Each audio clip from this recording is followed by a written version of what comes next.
Es bastante llamativo la caída en la imagen del presidente. Llamativo digo porque sucedió en cuestión de semanas, se podría decir.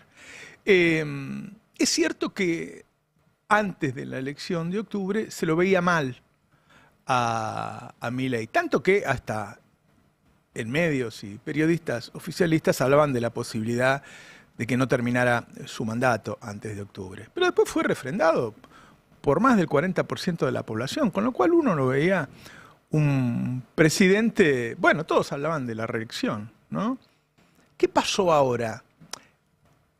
Es cierto que la situación económico-social se deterioró mucho, es como si hubiera cambiado el ritmo, como si se venía deteriorando de a poco y a partir de noviembre así empezó a caer como en un abismo la situación social de una buena parte de los argentinos. De todas maneras, no es habitual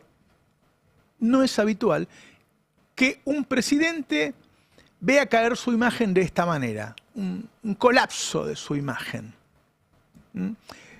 Salieron dos encuestas ayer. Todos los días estamos mostrando alguna, porque obviamente que los encuestadores son como los periodistas, tienen su corazoncito, ¿no? Le cae mejor uno que otro, algunos más que corazoncito tienen intereses, entonces uno tiene que ir siguiendo una tendencia de todos y tomar en cuenta la tendencia más que los números. Otro dato que ese sí es certero es lo que pasa en redes, ¿no? Vamos a mostrar la consultora esta, Q-Monitor se llama, o Monitor. Dice que en redes las acciones de Milei bajaron de 3.100.000 a 400.000 en marzo. Bueno, es mucho, ¿no? Es una pérdida de más del 80% de las interacciones del presidente de la Nación. Es como si el presidente de la Nación se estuviera volviendo intrascendente. Que es una frase terrible, ¿no? La intrascendencia de un presidente. Después hay una encuesta de Delfos que dice que por primera vez la gestión del gobierno perfora el piso de los 30 puntos. Piense que cuando él gana, con el 41, creo que gana en octubre, la imagen de él y del gobierno daba 50, 55, menos de 30, es decir, 26 da esta. 26. Es muy fuerte, ¿no? 26 y 64 en contra. Es un deterioro tremendo. Digo, de 50 a 26, de fin de octubre a fin de marzo, en 5 meses bajó a la mitad. Hay un cóctel de sufrimiento social, porque ya no sé cómo describir lo que está ocurriendo, y corrupción.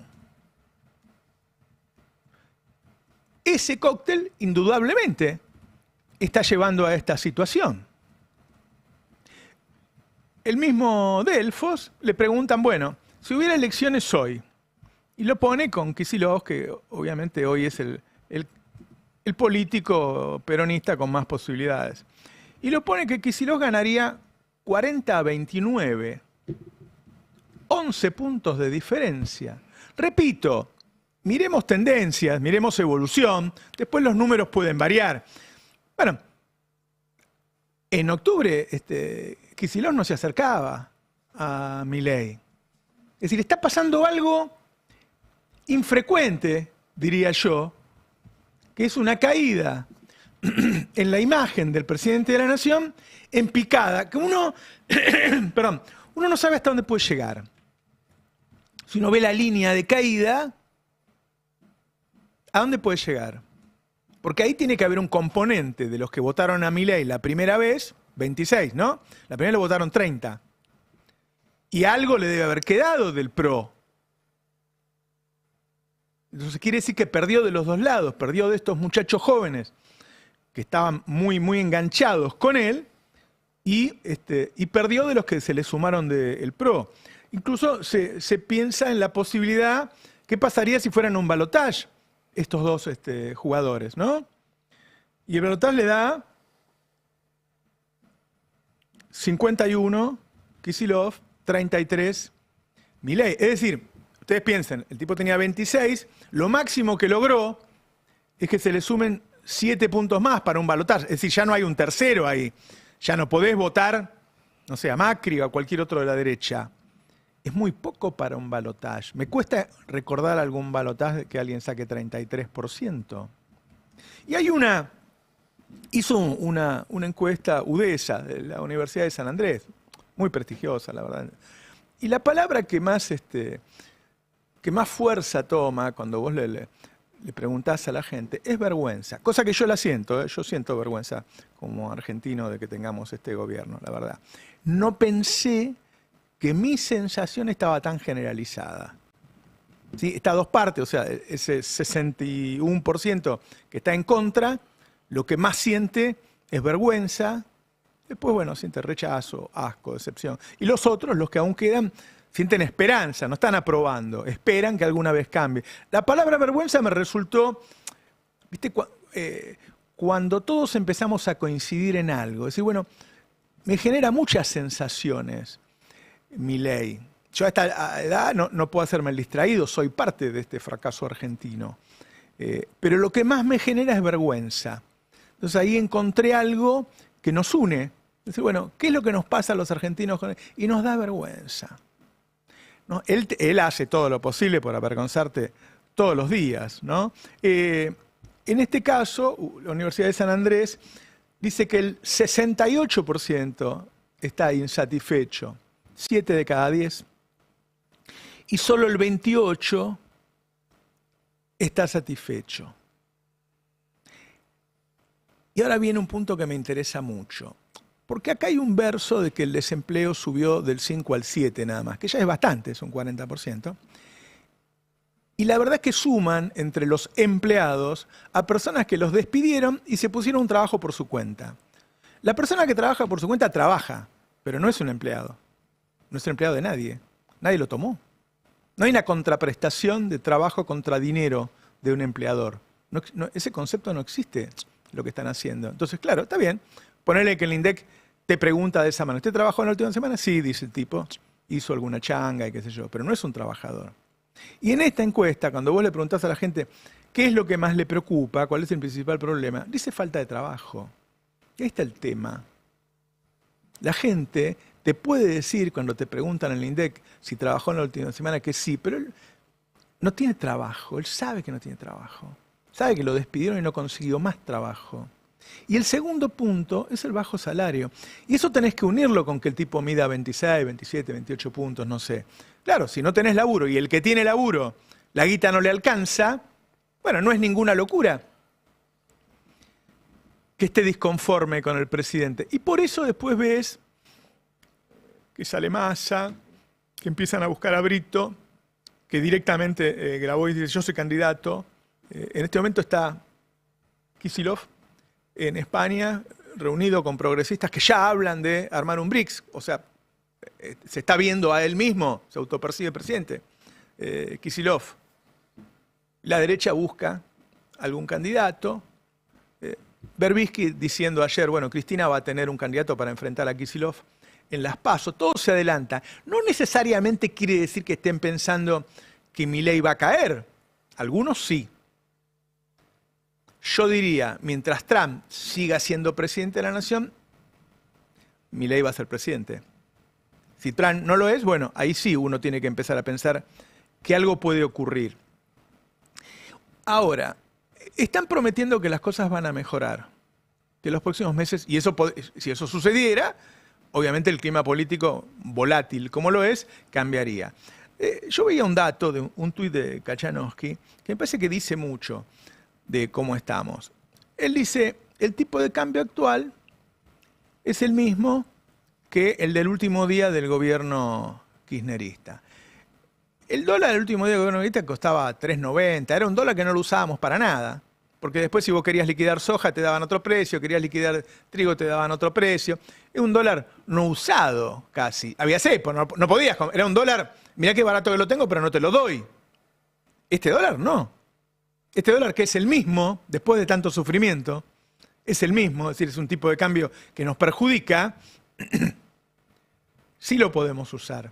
Por eso los argentinos están comprando tantos dólares. Ahora, como además los países socios nuestros devaluaron, en términos comerciales, este dólar es peor que el de Alberto y Massa. Es decir, Argentina se ve en un momento en que hay guerra y que los países empiezan a cuidar sus mercados en una situación muy desfavorable. ¿Qué quiero decir? Que la gente va a consumir cada vez menos, de hecho va a subir el colectivo a fin de mes. Va a tener menos capacidad la gente para comprar. Y lo poco que consumimos cada vez más va a ser importado. Ayer salió el dato de que subió la informalidad, lo que le decimos comúnmente trabajo en negro. ¿Se acuerdan cuando el año pasado la derecha decía que estaba bueno sacarle las multas a los empresarios por tener trabajo no registrado? Y nosotros decíamos, no, ¿cómo? Lo convertís en un delito sin pena. Un delito sin pena va a crecer el delito. Si al empresario le sale lo mismo tenerlo en negro o en blanco, lo máximo que le puede pasar es que si lo agarran, tiene que pagar. Y cada vez va a haber más gente que los tenga en negro. Es como si vos vas a robar un banco, te agarran en la puerta y decís, devuelve la plata y se va a su casa el tipo. No va preso. Bueno, está creciendo el trabajo en negro. Entonces hay poquito trabajo, cada mes hay menos, y el que hay cada vez es más trabajo en negro. Bueno, el trabajador en negro obviamente es un tipo que gana menos, que no tiene previsibilidad, que no puede sacar un crédito. El trabajador en negro precariza la economía. Lo que quiero decir es que lo que yo veo para adelante no es mejor. El consumo en hogares se contrajo 2,6% respecto al año pasado, que se había contraído como un 10%. Ismael Bermúdez publica ayer, el año arrancó con más cierres de empresas, 70 por día en enero. 70 empresas por día cierran en el país. ¿Entienden que esto es peor que la pandemia, peor que una guerra? Creo que en Irán no deben cerrar 70 empresas por día. En serio lo digo, ¿eh? Después lo voy a chequear. Es una catástrofe. Es una catástrofe. Entonces, ¿por qué pensar que esta situación va a cambiar? ¿No es más lógico pensar que cada vez que veamos una encuesta va a ser peor? Cuando él prometió, ayer aspiró pesos a lo loco del Banco Central. Dijo, voy a secar el mercado de pesos hasta que colapse la inflación. Vos acá, los pesos son los que vos necesitás. Esos pesos son los que vos necesitás. Y lo está sacando. La nota del Destape, el modelo de Milei destruyó 124.000 empleos formales. Más los informales, más los monotributistas que cayeron, más los trabajadores públicos, te termina dando una enormidad. ¿Qué sé yo? O sea, los tipos van, necesitan plata. El FMI le da, pero le hace firmar cosas. Entonces le hace firmar que va a hacer una reforma previsional. Es decir, todo juega en contra. En ese contexto aparece Adorni. Hoy un funcionario me dice, sí, lo van a sacar a Adorni. Están esperando que haya un par de días que no esté tanto en la agenda para que no quede como que lo sacan como presión de los medios. ¿Y el deterioro? Van a hacer una protesta en la puerta de Adorni. Esto va creciendo porque la política es así. ¿Qué va a pasar ahora en la manifestación? Y que van a ir las cámaras. Nicolás Márquez, el biógrafo de Milei, cercanísimo al gobierno, que lo ves debatir defendiendo al gobierno, el tipo lo piensa insultar. Cuando vos hablás con los funcionarios de la Rosada, todos lo insultan. Parece que son todos carmelitas descalzas, no importa. Pero eso le suma tensión a la situación. Cuando vos vas a ver qué pasó, en serio, es como una especie de nuevo rico. Un tipo que no tenía un mango, que siempre ganó muy poco, que cuando entró al gobierno seguía ganando muy poco, y que entró, se enloqueció. Cuando entró al gobierno, el 10 de diciembre, ganaba 2.900.000 menos ganancias. En marzo ya, $23.000, un Jeep. El tipo tenía un auto usado, viejo, bueno. En noviembre, la esposa compra la casa en el country. Un tipo que tenía un departamento chiquito y un auto viejo, cambia el auto y enseguida va y se compra una casa en el country. me parece que el gran problema, bien que yo ayer dije, qué sé yo, los intendentes del conurbano tienen pisos en Puerto Madero y acá están haciendo un escándalo por este tipo que se compró un departamento en Caballito. Hay dos cosas, el malestar social y el contraste con el discurso. Y el contraste con el discurso. Tenés que estar muy limpio para tener un discurso de honestidad y decir que todo lo demás son una porquería. Y decir, si encontramos corrupción, los fulminamos. Eso dijo él, míralo. Desde que asumió Milei ya no hay más corrupción, según el gobierno actual. Nosotros donde detectamos que puede haber corrupción, la fulminamos. Siempre hicimos lo mismo. Y seguiremos haciendo lo mismo. Digo, esto es una política nuestra. Yo no sé si escuchaste los últimos discursos del presidente. Sí. Nosotros hablamos de la moral como política de Estado, hablamos de hacer lo que es justo. Es fuerte el contraste. Ustedes piensen, estos tipos vinieron a bajar la inflación y a terminar con la casta. Por eso el discurso habla de eso. Bueno, ninguna de las dos cosas está cumpliendo. Después el tipo se va a Aruba. ¿Qué sé yo?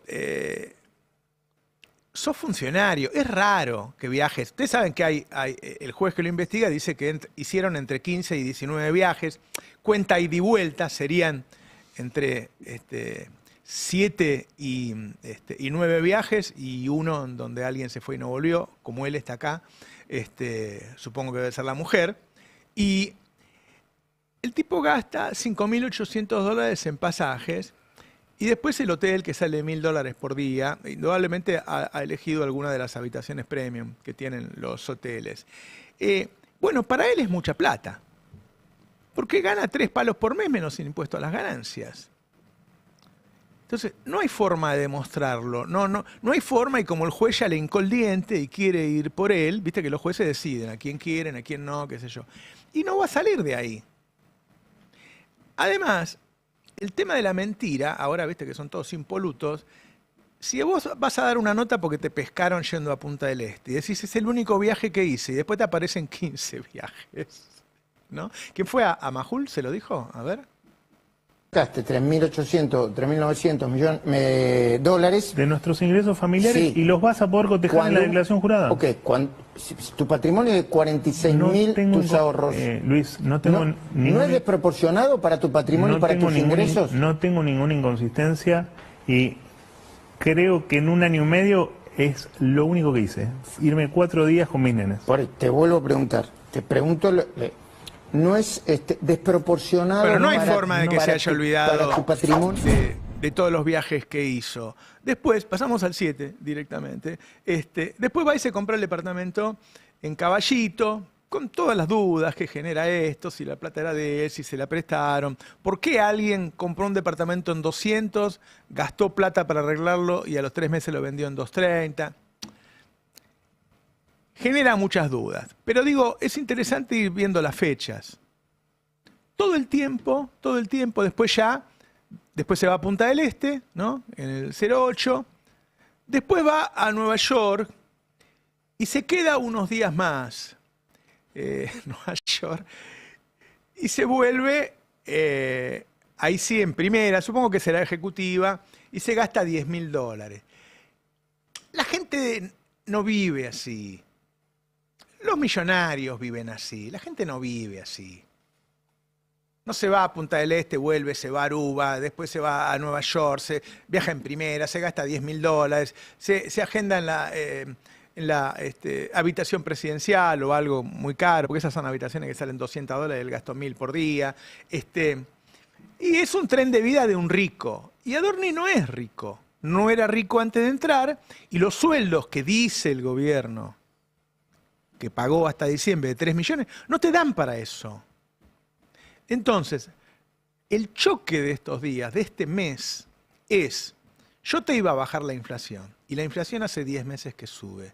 Yo iba a terminar con la casta, y todo junto, en el mismo mes que te picó la inflación con todo, ahora todos sabemos que no hay más casta que vos, hermano, qué sé yo. Es difícil, porque además todas, ¿viste? No una, todas. Entonces, ¿hasta dónde puede hacer caer esto la imagen de Milei? De Milei es fuerte. Digo de Milei porque otra cosa que me dicen los funcionarios es, no, lo que ocurre es que piensan que a partir del día que se va Adorni, todo el foco va a estar puesto sobre Karina y sobre Milei. Karina con las coimas de las personas con discapacidad y Milei fundamentalmente con el caso Libra. Quiero ir ahí porque Franco Mirraghi publicó ayer en el 31 Coimagate, indagatorio españolo. Yo llamo la atención también sobre esto porque no es habitual que haya tantas diligencias en la justicia. Está claro, a mí me parece bárbaro que le vaya mal a Milei, pero no puedo dejar de marcar que acá hay un poder en Argentina que va más allá del poder de los presidentes, que no son solo los jueces, pero son jueces que articulan con ciertos sectores del Círculo Rojo, a veces con Clarín, a veces con la embajada, y que deciden ir contra alguien. Bueno, ahí lo citan a Españolo. Español, yo no sé si se acuerdan, cuando surge esto, fuimos a ver las visitas a la Quinta de Olivos. La persona que más veces había entrado a la Quinta de Olivos a comer con el presidente, esas festicholas que hacían, era Españolo, que además era el abogado del presidente. Entonces, ellos dicen, sí, lo vamos a sacar a Adorni porque es un desgaste bárbaro, pero creemos que es muy factible que después vengan por nosotros. Porque los que entienden el poder de los Milei saben que Adorni es lo más cercano a los Milei que hay. De hecho, se parece, viste que tiene características personales similares. Entonces, están en una situación muy complicada. La economía va a seguir mal, por lo tanto el Frente Social va a seguir mal, y el establishment ha decidido que todos los días va a haber una noticia judicial sobre el gobierno de Milei. La conclusión hasta ahora, en pocas semanas, es que el presidente que medía 50 puntos mide 26, 28, 30, ahí digo, según quien lo mida. Algunos dicen, no, si medís la gestión da menos, si medís a Milei te da 34. Es catastrófico. Entonces, algo va a pasar acá. Algo va a pasar. Ayer me decían que hay discrepancias muy fuertes, ahora sí, entre Milei y Caputo, porque Caputo le había prometido que la inflación iba a bajar antes. Que el que dice siempre que la inflación va a empezar con cero es Caputo y Milei lo repite. Y que empezó a pensar en Sturzenegger. Sturzenegger al tercer día va a decir tantas barbaridades que van a tener mil problemas. Pero no importa. Se empieza a pensar, y a mí me parece lógico que lo hagan, en un cambio de gabinete importante. El día que cambien a Adorni, hacer un cambio de gabinete, esconderlo, un elefante entre una manada de elefantes, y hacer un cambio de gabinete más largo. En una de esas le da aire, porque si no, la verdad es que no sé hacia dónde pueden llegar. Es muy fuerte. Yo estuve viendo la ruptura de la cadena de pagos en Argentina. Vos ves que el Estado no le paga al PAMI, el PAMI no le paga a los laboratorios, el laboratorio no le paga a la farmacia, y las farmacias después no funcionan, o vas a comprar una aspirina y no tienen. Entonces, hay una ruptura de cadena de pago que pone en peligro todo. ¿Dónde termina esto? Es difícil de aventurarse, pero que hoy Milei, la aceptación de su gestión, empieza con 2, es del 20 y pico, me parece un dato políticamente relevante. Buen día, ¿cómo están? Buen día. Muy buenos días. ¿Cómo estás? ¿Qué tal? Y te diría, así como es cierto